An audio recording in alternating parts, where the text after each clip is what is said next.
We've got a missing passenger in my garage. Please help. You haven't seen what they're doing to us. They cannot know we're coming. They found something! We didn't know what we were walking into. Make it stop, please! Cal, he's gone. Help me! You clearly have no idea who you're interfering with. The Manifest, Paul Fernelli, next Monday on NBC.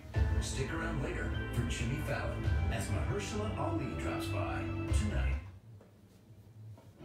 Right now on NBC5. Chicago is a city in mourning tonight.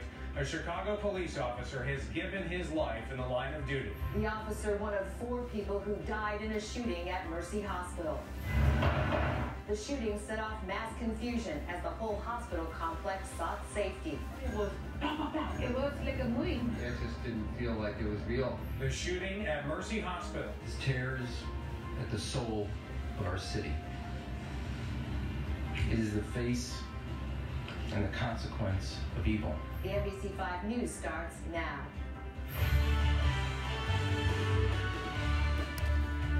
Good evening, I'm Rob Steph. And I'm Allison Rosati. Chicago in mourning tonight. Major breaking news at this hour. A terrible tragedy. 4 people dead in a shooting at Mercy Hospital in Chicago. A man with a gun opened fire in a busy lobby of the hospital late this afternoon. When the shooting stopped, a Chicago police officer and 2 others were down. We later learned that the gunman was also dead. Here's the latest at 10 o'clock. The police officer killed has been identified as 28-year-old Samuel Jimenez. A Mercy Hospital doctor, Tamara E. O'Neill, was also killed. Tonight, we also have new information on the pharmaceutical assistant who died and the shooter, and witnesses to the tragedy tell us their dramatic stories. We have team coverage for you tonight that covers every angle of this terrible tragedy. We begin with the official police account. Lisa Chavarria is live at the University of Chicago Hospital. Lisa? Well, good evening to you. A department is heartbroken tonight over the loss of one of their own. Chicago Police Superintendent Eddie Johnson and Mayor Rahm Emanuel had to deliver the news that an officer, a doctor, and a pharmaceutical assistant were shot and killed at Mercy Hospital. Here is the breakdown of what Chicago police are telling us tonight. Officer Samuel Jimenez was shot and killed by the gunman inside of Mercy Hospital. Chicago police say an argument began in the parking lot around 3:30 this afternoon between the shooter and a woman he was in a domestic relationship with. She was killed.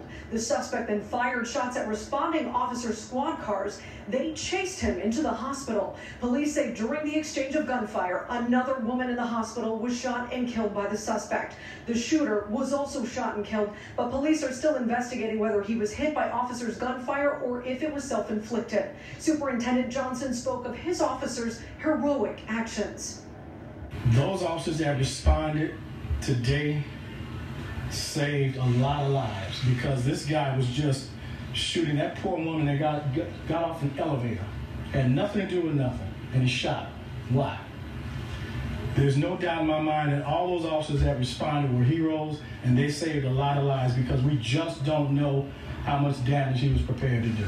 This tears at the soul of our city. It is the face and the consequence of evil. A very difficult night for all. At this point, police are still looking into that suspect's background. So far, his name has not been released. Reporting live from the University of Chicago Medical Center, Lisa Chavarria, NBC5 News. Lisa, thank you. Sad day, and tonight a solemn ceremony at the Cook County Medical Examiner's Office. Fellow officers were there to greet the body of Officer Jimenez as it arrived. Our Charlie Wojciechowski has that part of tonight's story. Charlie?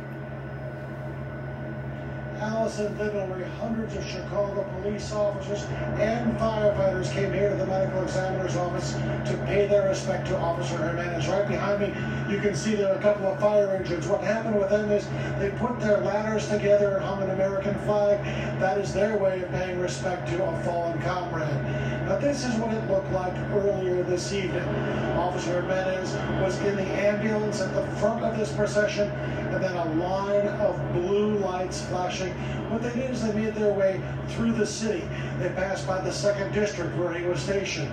They came up the highway and came here to this area, the medical examiner's office, where they were met by other police officers.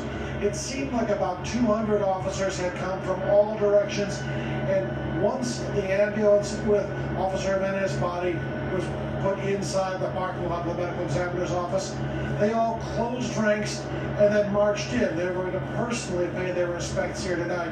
Now, we also know there are some family members who are here. We also saw the mayor's SUV pull up, and Alderman Ed Burke, the dean of the city council and the historical source for a lot of the police information that we share with you on a daily basis, he was here to pay his respects as well.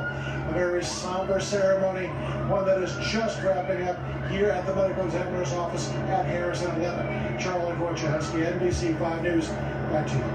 Thank you, Charlie. We're learning more about Officer Jimenez tonight. He worked out of the 2nd Police District on the south side of Chicago. NBC 5's Trina Orlando joining us now from that station that's in mourning tonight. Lots of heavy hearts, Trina. Yeah, absolutely, Allison. A difficult day for all Chicago police officers, but especially for officers here in the 2nd District where the fallen officer was assigned. I want to show you some video from just a short time ago when officers here at 51st and Wentworth lined the street as the procession went past. The ambulance carrying Officer Samuel Jimenez stopped briefly, and officers here saluted, paying respect to their fallen brother who was just beginning his career as a Chicago police officer. The procession stopped here after leaving the University of Chicago Medical Center en route to the medical examiner's office. In addition to fellow police officers, community members also came out to pay their respects. I'm out here because I just want to be on the ground. I just wanted to put my foot on the ground and just show that, you know, all lives matter. It really does. And when things hit like that in this community, we need to come together. We need to come together in our presence. You know, come and just stand on the ground where people are giving up their lives and their time to help one another. Officer Jimenez leaves behind a wife and 3 children. He was with the Chicago Police Department for less than 2 years. We're live tonight at 51st and Wentworth and Trina Orlando. Now back to you. And Trina, we're learning more about the doctor who was killed in the gunfire at the hospital. So many families affected today. NBC 5's Natalie Martinez is live with more on her story. Natalie? Rob, the aunt of the doctor who died here today identifies her as Dr. Tamara E. O'Neill, and she says that Dr. O'Neill loved to spend time with family, that in fact she had spoken with her at noon today and talked to her about their Thanksgiving plans. Here's more of that conversation. She was one of the sweetest nieces that I had. And she was also dedicated to a church. She loved in her work. She loved in helping people. She helped different organizations. She was a sweetheart. She had a heart of gold. I'm praying for everybody's strength. That God will give the family strength that lost loved ones to endure this, because this is a hard hit. Ms. Davis says that her niece was a beautiful young lady who loved the Lord and loved family, and that she had always, from the time she was a child, dreamt of being a doctor. We're live at 26th in Michigan. Natalie Martinez, NBC 5 News. Natalie, thank you. Now to an incredible image from the scene of the shooting today. A 2nd Chicago police officer was nearly shot, but the bullet hit his holster, and as you can see from this picture, it appears to have lodged in his gun. Thankfully, he was not hurt. A very lucky man today. Unbelievable picture there. Police locked down the hospital for a time after the shooting. Tonight, workers at the hospital and patients are telling dramatic stories of what they saw and heard. NBC 5's Dick Johnson live at Mercy Hospital with their stories tonight. Dick? Allison, Mercy Hospital just completed its annual active shooter training just a few weeks ago, when today it became so real for the employees, the patients, and even people walking and living nearby, including Dennis Burke, who happened to witness and capture the first moments of a hospital in chaos. I go to step off the bus, and we hear about 5 to 6 shots. Pop, pop, pop, pop. At that time, I say, duck for cover, duck for cover. Let's go, man, they're shooting over there. It looked like he had a gun sticking out of his coat. 4 minutes later, after I crossed Michigan, I hear gunshots from the hospital. And then I have a friend that texts me telling me that there's shots being fired in the hospital. What was the ER like at that time? Oh, chaos. Chaos. Chaos. You ever seen a zebra get loose in the zoo? That's what it was like. Then we heard arguing, raised voices, and then all of a sudden we heard the shots that seemed to be very loud right outside of our pharmacy.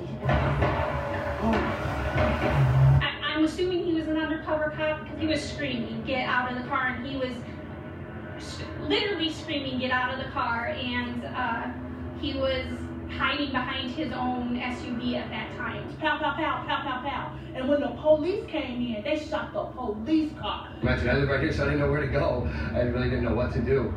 What did you say to yourself then when you heard all that happening? I prayed for everybody out there, and I prayed for everybody inside the rooms with us. And tonight, just a few blocks away from here at Dunbar High School, Mercy Hospital and several social service agencies have established a family reunification center and help center for those in need as they begin to try to recover from what they endured today.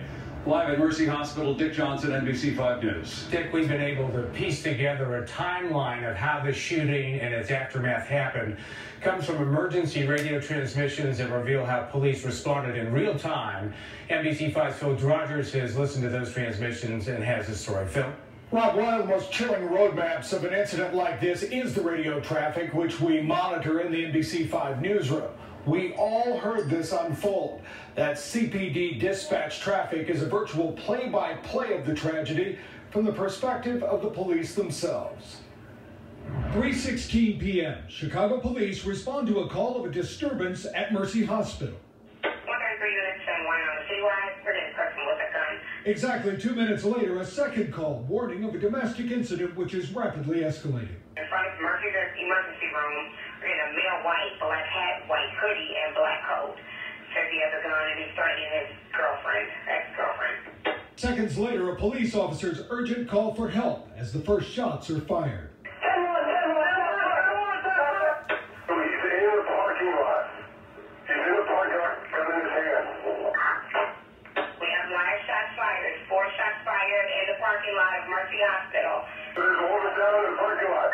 The radio calls reveal the chaos outside. And the harrowing news that a gun battle has erupted in the hospital itself. All right, we have another person shot inside the lobby.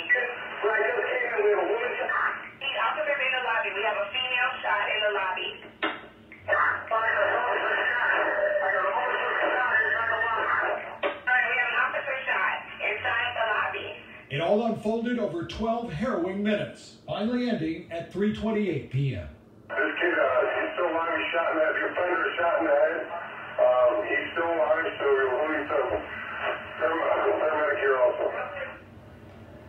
Again, it is important to note that according to police, Officer Jimenez was not on the original call. He was responding to what you heard, the 10-1 call of an officer in trouble. In other words, he was only there because he knew one of his fellow officers needed help. Allison? Thank you so much, Phil. Stay with NBC5 News for continuing coverage of the investigation into the Mercy Hospital shooting. Now, later on in this newscast, we will have a report from Mercy Hospital where doctors are speaking right now. And, of course, we will have coverage on the NBC Chicago app. Still ahead on NBC5, nearly 1,000 people still unaccounted for. Now, a new threat in California. It isn't the wildfires, it's rain. Plus, Judgment Day for the Colorado father who confessed to killing his pregnant wife and daughters. Chris Watts confronted in court. A terrifying crash caught on camera. A race car flies through the air. How in the world did the team... Whoa! Cold air down a warmer Lake Michigan. Lake effect snow on the way. How much to expect in the morning? Details of my forecast coming up.